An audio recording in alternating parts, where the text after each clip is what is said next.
Yo, yo, yo. Welcome to the NS9 Postgame Show. I'm your host, Anthony DiNardo. With me, we got Dougie Fresh. Hi, Doug. Hey there, DiNardo. How you doing? How you Could be feeling? better. All right. How are you? You seemed enthused this morning. I watched Starbucks and you were optimistic and enthusiastic. And do you still feel that way? Are you still? You're right. I did say that you can't get angry. You can't get upset today, right? It's Henry Davis Day. You should all be excited. But technically, Henry Davis Day is over, right? Like, is It's it over true. or is it still happening No, I would. with the game ending? I think with the game ending, it's officially over, right? Okay. Yeah. So then I can be upset and Yeah, angry, okay. right? You can have moved on from your enthusiasm, right? Okay. Thank you for allowing me, Doug, because that's how I feel right now. This was just another pathetic game. Pirates lose 8-0 to the Chicago Cubs. Mind you, just to kind of put this out there for right now. So the Cubs are a half game behind the Pirates now as it stands. That's why this series is pretty crucial, right? Because with the teams like kind of jumbled in the NL Central, this is kind of meaningful. The Pirates could be in fourth place at the end of this, or who knows that they could be in first place by the end of this too. Right. The way this NL Central looks, right? But now the Cubs are just a half game behind the Pirates. So far as it stands, the Reds were winning, the Brewers were losing, so the Reds could overtake first place by themselves by the end of tonight. So just as the NL Central is shaking up after tonight, still all jumbled, right? But that's how it looks currently. Pirates lose 8-0 to the Cubs. It was, yes, Henry Davis Day. That was exciting. He played well. We'll talk about him some more. But outside of Henry Davis, stinker. Yeah. This team can't hit. And we could talk, a couple shaky defensive plays. Ryan Baruch, relief pitching is not good. But none of that really matters until, we could hit with the bases loaded. Like I said, outside of Henry Davis, I mean, McCutcheon and Brian Reynolds taking some walks, which, I mean, that's fine. It's a good thing, but sometimes, to shake things up, maybe you can swing at some of those borderline pitches and make something happen. I don't know. I understand that might be team philosophy, but I mean, again, you score 0 runs, you're going to win 0 games. It's a pretty simple math equation. So it's just another bad loss. Another boring loss. At no point did you feel like we were in the game. So Yeah. I mean, Beto did fine. The little rain thing probably threw him off his game a little. He's young. It's only his second major league start, but he gave us 6 innings, gave up 3 runs. We had a string of those early in the season, and we were pretty happy with that because then we could score 4 runs. But I mean, after he gave up the first run, we're like, okay, well, this one's over. Let's go get him tomorrow. And that's the thing, we talked, the pitching hasn't been awful, but it's got to be superb in order to even have a chance because the offense has been awful. Like you said, we score 0 runs, you're just not going to win. It's mathematically impossible. Yeah, you aren't going to win. There's no ties in baseball. 0 runs, like you're just not going to. It's not going to happen. And that's what the Pirates are doing. Like 0 runs again today, just 5 hits, mind you, 6 walks, only 7 strikeouts. Like it wasn't a bad performance where they were striking out right and left. Not any Pirate had more than 1 strikeout today. Jack Swinski only off the plate once, so maybe that helped that part. But no, take out the joke aside. Only 7 strikeouts, 6 walks, just 5 hits. But right, just no offense. Runners in scoring position once again. That's the biggest opportunity. If there's any guy on base, call it a day. It's over. Yeah. I mean, right. Bases loaded, and Santana swings at one that is, at his eyes. It's like, I mean, come on, it's just, I just don't understand some of the at-bats, some of the approach. It's like, okay, here's a guy who, thrown, 6 straight balls or something. And now you're just swinging it, junk. Now, again, if he comes in because he gets to groove one, let it rip. But man, right. I just don't understand. And that's a big at-bat, really big at-bat. Right. Bases were loaded at that point in time. Yeah, I mean, it was one swing. The Pirates took the lead right then and there. That could have been a huge key, a huge part of the game. We don't know, obviously, but yeah, I mean, a single there could have brought in 2 runs and kept the inning going. It was just a bad team wide offensive performance, really, other than Henry Davis and I guess Josh Palacios. Honestly, Kutch too. Yeah. 2 walks. He had a hit. I mean, he did his I mean, I Kutch think things. Reynolds wasn't he 2 Reynolds had 2 walks and a hit as well. Yeah. Yep. Yeah. But okay, again, that I guess does not come under the bad part of the performance, but it did not. It did not ignite anything. The hits didn't come when anybody was on base. They did their job, but right. nobody else after them couldn't get them in. That's the Pirates' MO right at this point in time. Right. And again, so coming down, runners in scoring position. They went 0 for 6 today with left 10 on base. Right. I mean, opportunities are there. Yeah. Lineup construction. I mean, it might be a little of early to put Henry Davis batting third. I would have. I would just put him there third just to give Reynolds maybe a little perceived protection, even if it wasn't real at this time. I mean, you saw Drew Smiley did not want to throw a fastball to him, did not want to. I mean, and his second at bat, I think, was already leery of what he could do. Connor Joe is a nice piece. I'm glad he's on the team. He should not be batting third every day in the lineup. That's setting him up to fail. Right. So, I mean, tomorrow, I would prefer to see Henry Davis batting third or fourth. Or I'll say this, yeah, I'm not going to get overly upset in the fact that he's batting 7th. Right. Would that have been my decision? Maybe not. But like your first game, I kind of feel like whatever. Plus, it's a lefty on, so you're going to have Connor Joe, who typically does better against lefties. You have Rodolfo Castro, who typically does better than lefties. So it's not like you have the worst part of your lineup in there, right? So like, okay, I get it. Not a whole lot of pressure. Here you're batting 7th. But I'll tell you what, after today, now I'm making that move. Right. I mean, it's like kind of how I feel. Yeah, I'm not mad. You batted him 7th, first game, all this sort of stuff. But yeah, now it's like, all right, he had good at bats. That first, I mean, those pitches in a lot of games are called strikes, and he took them, and he had to wait nearly an hour. He had to be anxious. I mean, you saw the little look on his face when he was running in, knowing he was going to lead off the inning. You could tell he was excited. Obviously, he's been waiting for this for quite a while, and man, he had a professional, mature, approach to that. And then, and it resulted in the only extra base hit of the game for the Pirates. Was the only extra base hit. Yeah. Now, something I want to say, so to go back to the Connor Joe part, you said that very well, and I want to emphasize on that because I know he's getting a lot of hate, and it's a situation I feel like with Santana with him as well. Connor Joe, for the role that he should be playing, is a fine piece, and he's not terrible. He's just playing way too much right now. Absolutely. And he's being overexposed. I feel like with Henry Davis coming up, it solves a lot of issues in that sense. Now, one thing I want to put out there, they've pretty much determined and said that don't expect them to catch. Yeah, they were very, very minimally. Right. They've all stressed that. That's been stressed. The broadcaster stressed that. Charrington, Shelton. I'll be shocked if he catches more than once a week. Yes, and maybe not even once a week now, because that's how I took it. Yeah, the message is they're all on point with the message. Very unified, cohesive message. Yeah, he's going to play right field and DH, right? Yep. So what I take away from that is that's going to help Connor Joe, because Davis will play into at-bats with Connor Joe. So Connor Joe is not going to be playing every day as much as he is. Right. And also, so with Connor Joe playing still less, Connor Joe can also still give days off for Santana. Right. To give Santana some rest at first. So I feel like with Davis coming in here, and of course there's Palacios as well. So Palacios can take some at-bats and give those guys days off when Davis is DHing for Kutch, like you mentioned, right? So I feel like with this addition of Davis is it's going to help Connor Joe, and it's going to help Carlos Santana, because they're not going to be playing as often every day, and hopefully make them better, right? But now back to Henry Davis.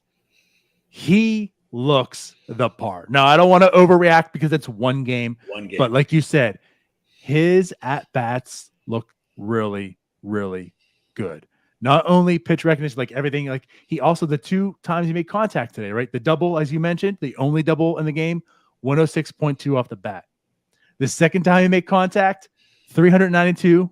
I know it was a fly out, right? Right. 392 feet, 105.1 miles an hour. Yeah. Yeah. I mean, right. He looked very comfortable up there. Yeah. I mean, the kid's a hitter. I mean, that's been his calling card. And I mean, I'm glad he's here. I was surprised, honestly. I think we all expected Endy would be first and he might come a little later. But the Pirates have at least conceded they need his bat. His bat does seem a little ahead of where Endy's is at this point. He's not going to be catching, and that's fine. And you're exactly right. Connor Joe now gets to, sit down once or twice a week, play first base once, maybe twice, and Choi coming back. And so that should resolve some of this, the overexposure of both those players. 100% agree. And so, right. And give us a dynamic bat, hopefully somewhere in the middle portion of the lineup soon. Yep. I'm with you. Like after seeing tonight, and of course the way this offense is today, I'm ready to go ahead and move forward and say, Henry Davis, you can do it. Let's bat you fifth. Let's bat you third, whatever it is. Let's get you a little bit closer to that lineup up front. So when, Andrew McCutchen gets on base 3 times and Brian Reynolds gets on base 3 times, someone, for the love of God, can drive them in. Right. Exactly. Yeah. Oh God. I mean, especially if those two are really taking this, Andy Haynes approach to preferring a walk to a hit type, thing that we seem to be, working so hard. It's so funny. It's like we want to wear the pitcher out and get to the bullpen. Why? We can't hit. It doesn't matter who's pitching. We can't hit. So, but yeah, it'd be real nice to see. I mean, again, I'd love to see him batting third. I would love to see Kutch, Reynolds, Henry Davis, and Marcus Stroman. He's no joke, so it won't be the easiest situation for him. But right now, the best chance. Right, yeah, exactly. He looks like he has a better approach and better pitch recognition than most of, especially those guys. I mean, again, he hits a double, and who do we have coming up? Marcano and Hedges. I mean, it's it was a miracle he made it to third. Right, and the thing is, who's in front of him also? It's Joe, Santana, and Hayes, right, and Castro, which Castro had a bad game today. So there's no one ahead of him getting on base for him to drive those guys in. Yeah. I mean, right. He's coming up with, Yep. I mean, he was leading off the inning, and I was sure he was going to be stranded at second, but Smiley, took a career high in walks to get him to third base. Basically, Smiley just kind of lost his control there for a little bit. Right. And I think it's a good way to pivot here. Again, just to kind of wrap up the offense, it was once again just very anemic. No one had multi-hits. There was only 5 in the day. But to go to the pitching side, because I think that's the biggest difference, right? So Osvaldo Bido started for the Pirates today, 6 innings. So it's an improvement. He lasted 4 last time, and I think threw 91 pitches today. 6 innings he pitched and threw what was it total 96. So much more efficient in those 6 innings. Only 2 walks, 7 strikeouts, 5 hits, but the 3 earned runs. I want to talk about that a little bit because to go back to what you said when you never felt like this team was in it. I kind of disagree a little bit. And the reason I disagree a little bit is early on. Smiley was not looking good at all. As you mentioned, he wasn't looking good at all. But the Pirates couldn't capitalize. And I feel like on the opposite end, Bido actually looked pretty decent. And the Cubs were just blooping the way once again, getting hits. But the biggest thing was that second inning. That's what I really want to talk about too. And we'll talk more about Bido's start. But the second inning, I think, honestly masks how well this start was for Bido. I haven't seen enough of Bido, right? This is only a second start. You just take his AAA numbers. You look at him, he's kind of a pedestrian type of pitcher. He walks more than you want to see and such, right? So when that second inning came and the rain was pouring and he got the 3 earned there, right? And this wasn't looking well. Is it the rain that's affecting him? Or listen, is this just Osvaldo Bido? and this is the kind Right. of pitcher he is. Is who he is, or right? It wasn't the Right. circumstances. Yeah. What I want to say though is seeing him in the first inning and seeing him in innings 3 through 6, I kind of blame the rain. Like I'm going to give him the benefit of the doubt. Those 3 earns, the Pirates had a pitch in play in the rain and the Cubs didn't. Right. And it sucks. But I feel like that was the biggest difference in this game. It's true. I mean, it was unusual rain too, right? I mean, it's, they're coming out looking at the laptop, and then it's raining really hard, and then it lightens up, and then it rains really hard, and yeah, I'm you could tell he was kind of having trouble, gripping the ball. Yeah, he's making his second start, and I agree. I think it was more the rain, and again, 6. You guys said it this morning. If he goes 6, gives up 3 runs, we did say that. Yeah, you did. I'm glad one of us was paying attention to what you said this morning. I don't pay attention to what I say. Right. It's usually dumb anyway. I mean, and right, with just he had 2 outs, and then he walked the guy with a little luck. He could have got out that pretty clean. He did a fine job, and he did exactly. I mean, I think that's but the 6th inning is about the most we can expect from him. And he did that in a time when we needed it. And, we're going to need it again tomorrow and the day after as well. To borrow a word, intriguing, right? If he can start stringing a few of these together. Again, we're not expecting him to front the rotation. Right. He's a 5th starter. And if he can give us 6 innings and 3 runs or less, fantastic. Yeah, we talked about the last start. Like, I'll take that from Beto almost every single time. And honestly, he upped it today. I'll absolutely take this from Beto every time. And I guess just hearing what I said, I don't want to say that was the biggest difference because obviously, again, the offense wasn't there. But I do want to say I think that was also a major part of this game, right? Is again, that rain. I do believe Beto pitched pretty well today. And people might look at this and take away and say, well, he gave up 3 earned in 6. I don't put a lot of that on him. But also, again, like he actually looked very, very competent today, and Smiley didn't at all. And again, the Pirates were able to capitalize the last Smiley start last week, even though they still lost. but today they couldn't at all. I mean, Smiley literally gave them every single opportunity, even though the Pirates were down 3-0. With a grain of salt, I feel like there was still a chance because Smiley was giving them those opportunities. No, yeah, they just couldn't. You're right. I mean, the bases were full, and it wasn't just Hedges coming up, right? I mean, it was Connor Joe, it was Carlos. Hedges did come up, unfortunately. And, yes, he did. Yes, he did. But many others do. But yeah, but again, I said Connor Joe, Carlos Santana. I mean, somebody has to deliver. And it's a whole different, that game so easily could have been different if had he just got the out a little bit earlier in that 1 inning, and one of those guys come through with a double.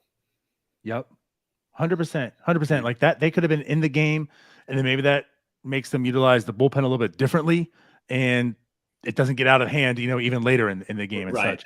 So that's why I just feel like a little bit, like I said, a little bit. When you look at how the Pirates had to play through that rain, I do put the rain more on Beto's performance than Beto today. And if that didn't happen, or if they're allowed to get a dugout and it's like just a 1-0 game, maybe even a 2-0, with Beto coming out, maybe it's played a little bit differently. And again, there's somewhat of a chance. Again, offense has to come through, but right. I mean, and that puts a damper on every other part of the discussion. It's like it really didn't matter what Beto could have went 6 scoreless, and this team was not going to get him, a victory, let alone get him a victory. It's just, like I said, and it wasn't that Drew Smiley was not a dominant pitcher today. He was begging the Pirates, to put up 5 runs, but it didn't matter. Yeah. Also with Beto, pretty good chunk of pitch and mixes there. I mean, 26 sliders, 26 4-seamers, 20 sinkers, 13 changeups, 11 cutters. Slider was looking really good. So again, like when you looked at Beto today, he looked the part for sure. Again, I just want to keep kind of pumping because also Right. like how Jim said here, I was wrong. We kind of poo-pooed on Beto a little bit. I'm not saying he's a good pitcher. I'm not saying it's going to continue, but today certainly he looked good. Right. It doesn't change the fact that we would have preferred to see Jared Jones get called up. That would have been more exciting, more compelling, more intriguing, that sort of thing, for sure. However, Beto has done more than we expected and all that we could ask. For sure. So he certainly, yeah. I mean, what's his next start? Would that be Saturday? I mean, yeah, he should be starting against the Marlins and hopefully, give us another 6 innings. And hopefully the Marlins don't put up 11 spot like they did tonight too. Yeah. Well, I mean, it doesn't matter. We're not going to score on the Marlins That's pitching. I think they lead all of baseball in striking. And they had a reliever out. start for them tonight. Yeah. He won 7 against us, right? Anyways, so Ryan Borucki gets his, I guess, Pirate debut, 2023 debut for the Pirates, and that went about as well as you can imagine. 0.1 innings, 2 earned, 2 hits. Comes in, comes out, immediately. Faces his third batter and gets right out of the game. He would have been out. Didn't really understand that. If the rules didn't mandate that he see 3 batters, he probably would have been out sooner, right? But then again, I look at it and I'm just like, why put him in? I was just kind of puzzled by that. Yeah. And so again, maybe even though like 3-0 you shouldn't look at that and say, well, this is out of hand. But like if it was a 1-0 game, is Borucki in there to get those 2 earned started? So that's how I look at it. Is the bullpen used a little bit differently? Is Borucki the first guy to come in after Beto? Right. With no business being on a major league team. Yeah, I mean, again, 3 runs for us obviously seems insurmountable. So you can't let any more runs be scored, right? You just can't. It's just, and right. I mean, he comes in and real quick, real quick, and it's and not surprising, right? The guy does have a track record. I don't know, man. I don't know what they're doing. It seems not like being good. I tweeted this out yesterday. Like, the worst excuse ever for not trying to improve the team is that, our internal projections didn't have us being this good. Well, all right. So you were wrong and you played better. So maybe take advantage of that. But nah, we'll bring up Ryan Borucki. Something I want to add to that too with this Borucki thing, and I didn't really vocalize this too much yet, but it's kind of hard on the call up. Now, obviously Henry Davis is here, so I've eased up a bit because like that's the savior, Ryan Borucki, when his team's scuffling and such. But like, I feel like I got a lot of response of, well, the Pirates need a lefty. Who did you want them to get? And I guess my rebuttal is, does it matter what ball they hand? What matter what hand the ball leaves if that player is just totally incompetent? Like, does it really matter that he's a lefty if he's just trash? And I'm sorry, the Pirates definitely need a lefty, right? The Pirates they need a lefty. They can get people out, though, right? Tyler's a lefty. Do you just want to add Tyler to the team because the ball leaves in his left hand? Like, that's where I'm at. Regardless, like, that shouldn't just be the definite answer. Well, he's a lefty, so he comes up. Right. Well, the game's over when he's in, regardless of what handed he is. It didn't matter, right? It didn't matter if he was facing a lefty or a righty. I mean, so it's, I mean, again, if you told me, oh yeah, Rob Borucki, he holds lefties to a 105 average or whatever, fine. But that's no. He gives up runs quickly and in bunches, right? So I don't care if he's pitching and walks sidearm, right. I don't care. Which he didn't tonight, actually, right? In his 3 batters he faced. Yeah, because they were too busy teeing off on, right? Right. Too busy. Why take a walk when you're getting batting practice pitches, right? Right. So anyways, so I guess let's kind of talk about the bullpen here. He comes in, 3 batters, leaves. Ramirez comes in, doesn't look any better. He does to go 1.1. Obviously, Borucki had the batters on base. Ramirez is what, allowed them to go and enter home plate to get those earned runs on Borucki. But Ramirez goes 1.1, 2 hits, 2 walks, just a strikeout. Didn't look good today. He has been having a solid season. I know Neil and I especially have talked about him. Intriguing, right? Like, there's talent there. Don't know if he's good. Yeah, you've also mentioned that he's a candidate for regression, and we've seen that's he's not a problem necessarily yet, but yeah, he's not as sharp as he looked there for a while. That's a good way of putting it. Right. 2 weeks ago, I Also think, kind. we were this, yeah. 2 weeks ago, we had this great, leading the majors and, inherited runners scoring or, not allowing. And I don't think we're at the top of it. We've allowed a lot of inherited runners to score here during this 7-game Right. stretch. So yeah, Yep. it'd be nice. And again, I mean, I hate to keep getting back to it. It doesn't matter because we scored 0 runs. So Good point. I'm And then not I even guess to cap it bothered. I'm off, not bothered by the bullpen. I'm not bothered by Bay's double play attempt. I'm not. no, I'm still bothered by all of this still because No, I mean but things it's a happen. Like minor. the Pirates are one day going to have like 3 runs. It's going to be a 3-2 game, and then they're going to blow that. Like Yeah, that's how we're going to right. be talking about our Yeah. 11th loss in a row. Yeah. Is because they did have a lead and it was 3-2, Right. and Baraki came in. They And lost hits it to Bay, who 8-2. throws it into left field. Right. Yeah.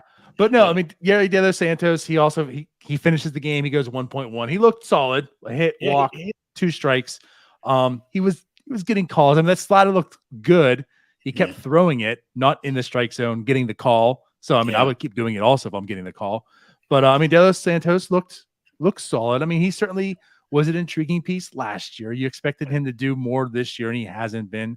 But it was a fine outing for him too. Yeah, and as far as things went, it was the best bullpen outing of the evening. I mean, he looked The okay. stakes were high. Yeah, yeah, and yes, I mean, he did seem to benefit from the home plate umpire seeming to have dinner plans or something because he did get some. But whatever, I mean, home plate umpiring has been kind of generous this year all year long. I mean, a lot of that stuff is getting called. So we're certainly not the only team, he's not the only pitcher to benefit from that. So next year maybe robo umps, and we'll see. Well, actually, not. Manfred did come out and say there won't be next year. Okay. So 2025. I'm on board. I want them. I'm tired of watching. This. It goes back to my watching the Braves with Maddox and Glavine, who didn't have to throw a strike for 10 years, and listen to how great they are. Well, of course, if you don't have to throw it within 3 inches of the plate you're going to be great. Yeah.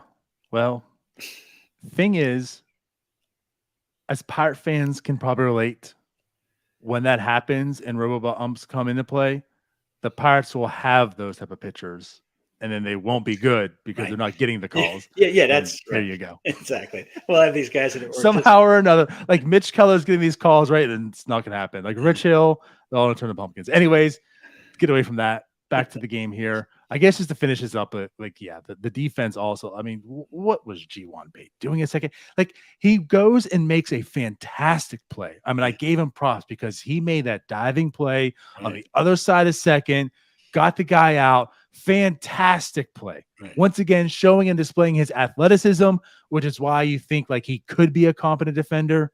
Right. Yeah, you see it. It's there. You think it's there, and then he and then go ahead, tell us, Doug. And then what happened? I don't know what happened. I mean, he gets that. I mean, going for a double play. I mean, he throws the. I don't know. I don't know. I mean, it was like routine as routine gets. I was going to say and what 20 feet away. It's a lob would have worked, and he just fires that thing into the. I mean, not even close to nowhere near to Marcano. Right. I mean, nowhere near. Just goes into left field. Yeah. I mean, I don't know what he was thinking. I mean, obviously he wanted to turn a double play, but man, I mean, that was awful. It was just. Again, it's like, okay, the athleticism, that's not enough. I mean, I was like, and that's the problem it's the problem with him. It's the problem with Castro. They make these spectacular plays and you're like, okay, they can do this. It's just, the game's just going to slow down a little for them. They just have to, but then the routine plays, they're throwing it into the bleachers. They're throwing it into left field and with no reason with with Vogelbach running to first base, you know, right? Right. It's like you could have walked it over there, and you fire something not even that nobody could have caught. So I just don't understand. And then it's like, right. I mean, now with Henry Davis playing right field, if you want Sawinski playing, he's going to be in center field, and that means Bay has to be an infielder more often than not. And especially with Matthias out. Matthias being sent down, they're pretty much left with 3 infielders now. Yeah. So infielders, middle infielders. Yes. Well, actually, probably still about 3 infielders. Yeah. Middle infielders are. We have a lot of them. We have a lot of them. None of them can. I mean, forget that they can't play shortstop. They can't play second base either. So, it's tough. We need some people. We need a lot of different areas, a lot of different players to sort of step up, and we're not getting that. It gives you, are we developing? I mean, it does seem that we don't really develop at the major league level. The way that you'd want it, I mean, it's like we get them there on the doorstep and they look great, and they come up for a week or two and they look great. And then pretty soon they can't hit, they can't field, and, and we're screaming for the next person. Yep. But let's do this. We'll end it on a positive note. I know what you just said is usually holding true, but let's hope that trend bucks. Henry Davis is here. Let's hope he continues to develop. Let's hope that bat plays.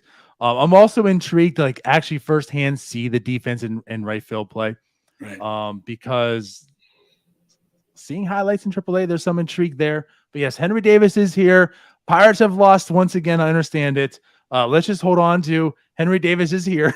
There's another game tomorrow. Henry Davis Day part. Now he'll be moved up in the lineup. Hopefully. Right. McCutcheon. He's going to have a day off. He's going to have a day off. He's probably going to get the day off, But no, it would just, it'd be nice to see him. It would be nice to see him rip a double and drive in McCutcheon and Reynolds, who just walked, right? Right. I mean, it's not too much to ask. But yes, so tomorrow is another day. Marcus Stroman, who is 8-4 with a 2.45 ERA. We'll pitch. We'll have Pirates have Johan Oviedo, 3-6 with a 4.40 ERA. Very inconsistent, but you've certainly seen flashes from Oviedo where he looks like a good pitcher. Yeah, you see flashes where you say this is why he's probably a reliever. We'll see what bag of tricks we get tomorrow from Oviedo. But there's your pitchers. Let's get him through that first inning. If he gets to those first 2 innings, I like our chances. It's just who's also going to pitch the 6, 7, and 8. Yeah, well, that's where I also worry. You got to rain on my parade so quickly. I'm trying to take. I said we're ending positive. Yes. Let me stop. Back up again. We just put up Jim's Henry tweet. Davis is here. Has us all on the bridge, ready to jump. And Henry Davis is here. Henry Davis looks good. Higher. He might not bat third, but maybe he'll move up to 5th or something. I'll take that.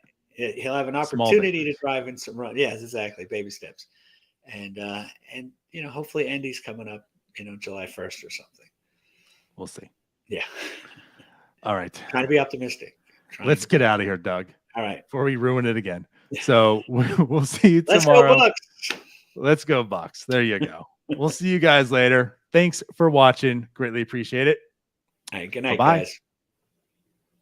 Hey, you all. Thank you for watching. I know we try to provide the most entertaining content that we can, and we'd love to spread it to as many people as possible. So I know it doesn't seem like a lot, but if you could take the 5 seconds to like this video and subscribe to the page, it helps out so much more than you know. Thank you, and let's go Bucks.